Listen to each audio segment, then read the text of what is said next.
Alright guys, well welcome back. I hope that little intro makes sense to a certain extent.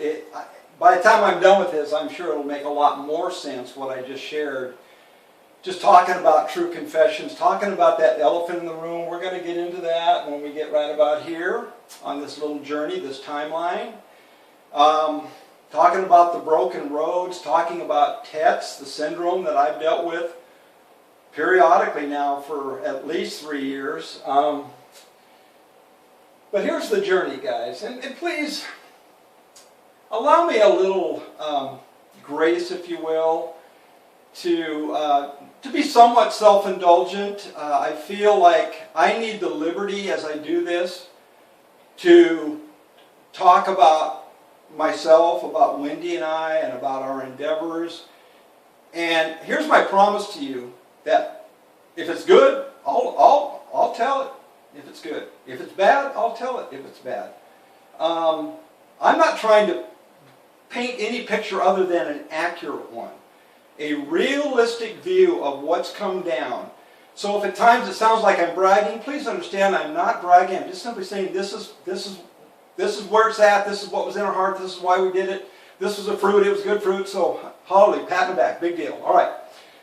But then there'll be times when, guys, we've dropped the ball. We have dropped the ball, and I want to be free to do that with the same honesty, the same clarity of thought. Because I have a purpose, guys. There's a purpose to why I'm doing this. I hope you really begin to gather that as we go through this. So, this is probably not like any timeline you've ever seen, because this is really a journey. This is the journey. So it's not like a flat line, dates and all that, but it's kind of like that. But here we are. This first date is December of 2003. Now, hopefully, most of you have heard that training I did is probably about number 9 or 10 or something like that in that set of 12, talking about the Marcella Powell saga. If you have not heard or seen that training, please avail yourself of that, because that's a very critical key story in our timeline, and that happened right here. And I'm not going to repeat that because I've already done that, but that whole saga happened right here, December through the end of January of 2004. So December 2003 so that was about a 2-month window where a lot of that transpired, especially that last part, just the last. Actually, in reality, it was February 1st of 2004 is when that happened. So, but here's the other side, kind of as Paul Harvey would say, the rest of the story is our life didn't begin. Our life in network marketing did not begin in December of 2003. I have to go back to April of 2004, and really before that, because we were involved in Amway clear back in the early 1980s, like 1982, 83, when we first got married and moved to Montana. And not a great experience in a lot of ways, but I will say this, guys, that my first home meeting that I went to, an Amway home meeting, where this guy got up that was making some money. He was one of the local dentists that I looked up to, and he started drawing some circles and talking about residual income and the type of money he was making. He was making great money. I mean, it was replacing his dentistry income by a long shot.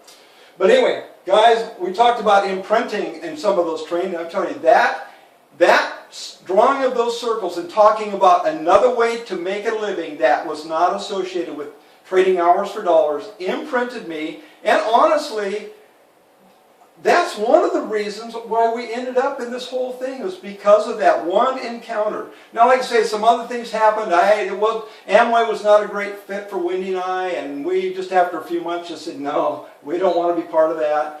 And so enough said about that. But then fast forward to April of 1994, we had some of our good friends approach us about a business opportunity, and they had a book that told the history of this company. They had an incredible CD with a bunch of distributors sitting around talking about what this product was doing. I mean, it was so inviting. It was so enticing to us. It was, much like some of our Monday night calls, only even more candid and alive than that, because just a bunch of people sitting around a room talking about all the benefit and all the excitement they had about this business. And we said, we heard that, and I read that book in a matter of about 2 days, and I said, I'm in. So we came in, went to work, and in reality, over about a 3 to 3.5 year period of time, we became in that company the equivalent of bronze ambassadors. I mean, because like I say, we love this. We love network marketing, guys. Please know, we love this industry. We love working with people and helping people with their health, helping people grow personally, helping people with their spiritual life. This just fits us, and so this is who we are, and I think that was why we were successful in that venture. But towards the end of that, I think it was in August of 2008, August of 1998, we went to the big convention. We'd already had some red flags. We'd seen some things, we knew some things, and we were starting to get a little skittish about what we were involved in. And then we went to this major conference in August, and the rest of the reality that this was not a good fit for Wendy and I. These people were coming from a totally different worldview than us, and there were some other things. There were some lapses of integrity at the very top from the leadership there. And guys, we just stepped back into the shadows. We didn't rattle a bunch of cages. We did sit down with our immediate upline and tell them that we were withdrawing and why. And we'd already talked with them about the struggles we were having because it wasn't a good fit for us. They understood and they blessed us, and we're still good friends to this day.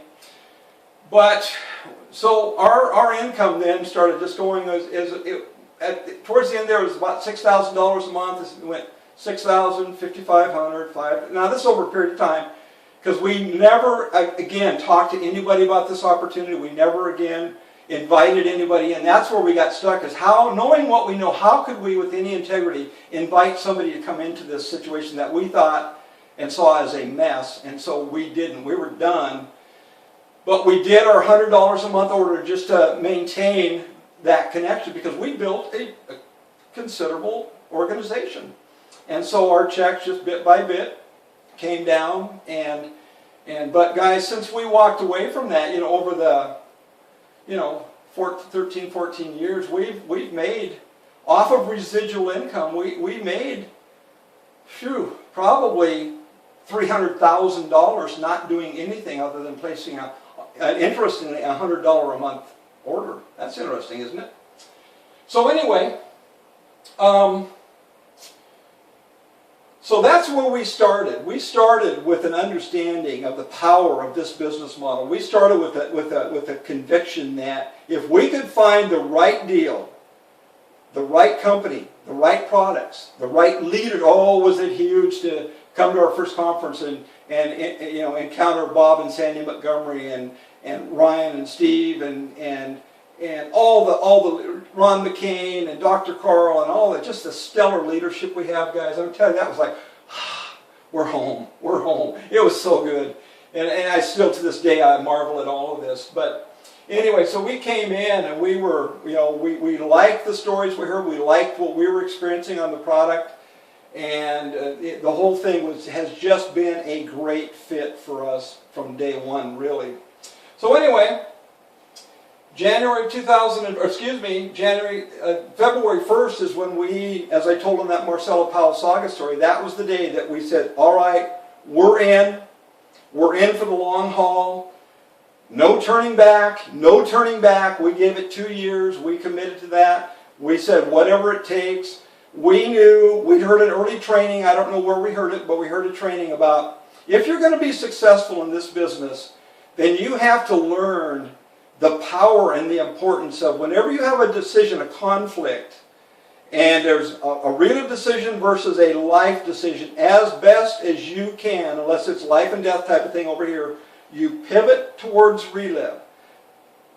Conflicts in time schedule, all that, you pivot towards relive. And we took that to heart. We had a lot of things in place in our lives. We were empty nesters. We had discretionary money to work with. A lot of things were in place that allowed us to do that. And so we took advantage of that. We pivoted towards Relive. We went, at that time they were having like 6 conferences around the country, and we availed ourselves of all that. We pivoted towards Relive. We didn't miss those conferences. We didn't miss mats. We were doing double mat schools. we would travel. And a lot of you heard the story, but you know, our first year and a half, we do a mat school in Spokane, Washington, which was 450 miles away. We'd come home, and then the next weekend we'd drive 800 plus miles out to Spokane or out to Portland, Oregon, and do a mat school until we got our own mat school in December of 2004. So anyway, guys, all this is important that you understand. I'm trying to paint a picture of where we were at. See, we were going up this mountainside, and we were focused, we were committed, we were dedicated, we had a vision and a purpose and a passion about all this. And so we came up here, and then this is